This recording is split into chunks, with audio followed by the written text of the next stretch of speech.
is a change or probability that the person will be harmed or experience an adverse health effect if exposed to hazard. So hazard is something that cause harm, while risk is the chance that any hazard will cause to harm somebody. In hospitality industry, the possible hazard and risk occurrence in event organizing in and food preparation. So let us para claro, risk is the probability that you will get into a situation that is hazardous. So when we say hazard, una ang damage or negative impact sa atoang consumers. So sa akong example kanina, niingon ko na mag-operate o dili mag-operate. Ang situation is during pandemic. So ang risk ato pwedeng magkuan sila, pwedeng matakdan sila sa og COVID.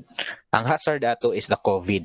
So pag moingon tag hazard, kato na ang impact or ang effect na niya. When we say risk, the options or ang possible na mahitabo sa ato. For example, sa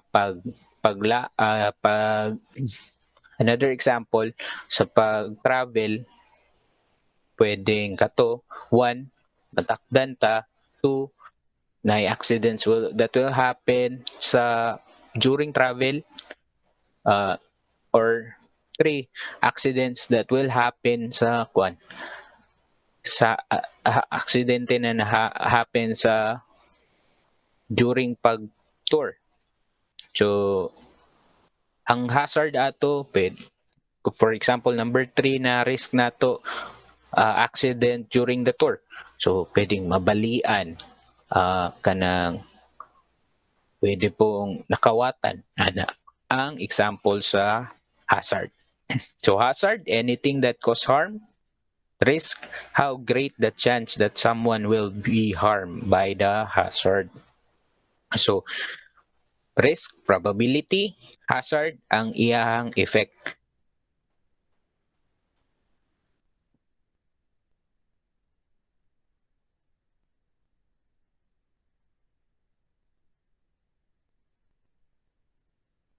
So to understand the risk and hazard better, let us use both industries' framework to discuss the difference between risk and hazard in more detail.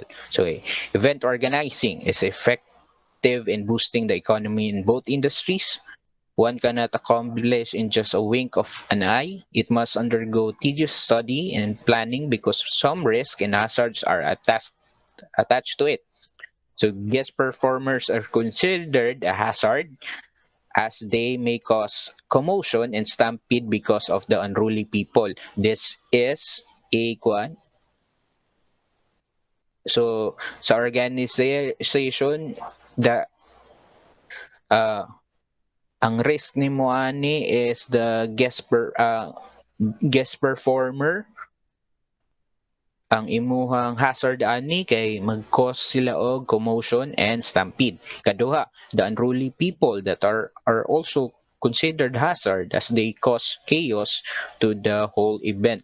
So ang imuhang risk ani kay ang pag-appear sa unruly people. Balik ko na ko, ang risk niya ang pag-appear sa unruly people, while the hazard is katong unruly people who creates chaos in the event. Number 3, the overwhelming attendance of guests might also considered hazard as it can cause traffic congestion and noise nuisance to the nearby establishment. So ang risk dire ang maximum overcapacity. Mao na ato ang risk, overcapacity. Ang hazard ani kay makakause og traffic congestions, noise nuisance. So on the other hand, the risk that those hazards can cause damage the risk that those hazards can cause damage to property injury to people are very high. So there are also hazards in food preparation in hotel industry. The people preparing may be a factor of hazard as their knowledge, training, and skills are needed to make sure the foods are adequately prepared. So ang risk ani is katong problem ang gibutang niya diri kay oh food preparation. Ang risk ana tendency na misprepared ang ato ang food. Thus, food contamination is avoided.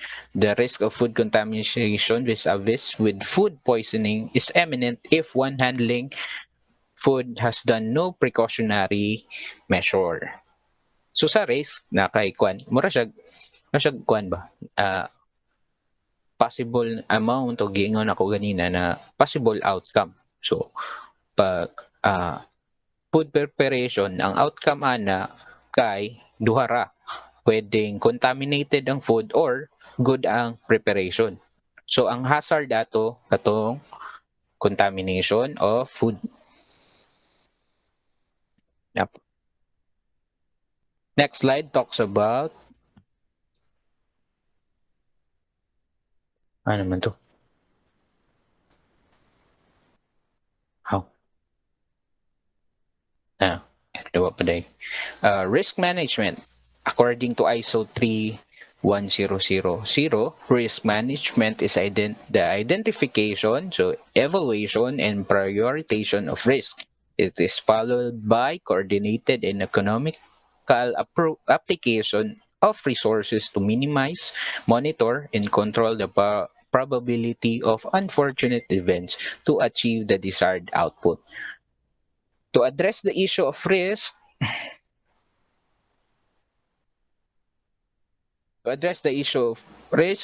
which is investable but foreseeable.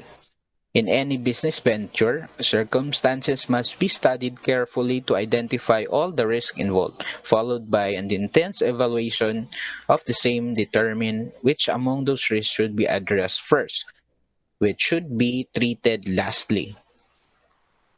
Risk management based on ISO 3100 and Hubbard follows a systematic approach of mitigating, if not eradicating entirely the risk, close coordination with the key people in organization in something essential to control of unfortunate events. So ato ang sa ISO ug kay Hubbard ang ilahang sa risk management negative ang ilahang katong negative effect ang ilahang i-abolish or i-eradicate. So when we say risk management, duha man ka possibilities, pwedeng positive, pwedeng negative. Sa risk management, nag-focus o katong pagwala sa negative effect.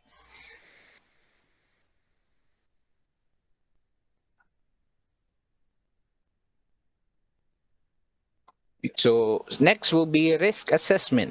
So the occupational safety and health laws require risk assessment to be carried out. Risk assessment is a process of determining whether there is a risk associated with the identified hazard, that is whether is many likelihood of injury or harm.